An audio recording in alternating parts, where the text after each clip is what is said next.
और अब आपको बताएं कि महकमा तालीम सिंध ने निजी स्कूल्स के तलबा से एडवांस इजाफी फीस न लेने की हिदायत कर दी। Directorate of inspection and private institution ने सर्कुलर जारी कर दिया है। मजीद जानते हैं डॉन न्यूज़ के नुमाइंदे सैयद वसीम से।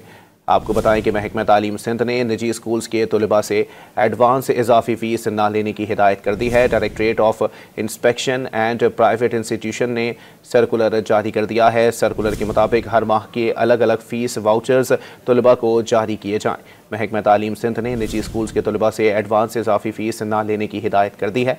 Directorate of inspection and private institution ने सर्कुलर जारी कर दिया है। सैयद वसीम हमारे साथ मौजूद हैं। सैयद वसीम, अपडेट कीजिएगा।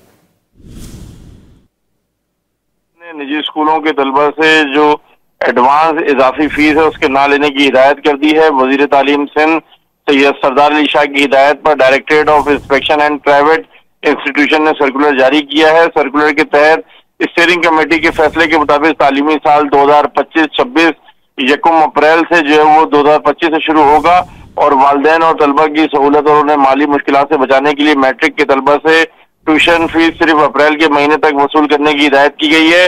प्री प्राइमरी से लेकर क्लास 9वीं और वो तलबा जो 9वीं क्लास से 10वीं क्लास में प्रमोट हुए हैं उनसे जून और जुलाई की फीस अप्रैल और मई के महीनों में वसूल की जा सकती है। सर्कुलर में यह भी वादे किया गया है कि हर माह अलग अलग फीस वाउचर तलबा को जारी किए जाएं।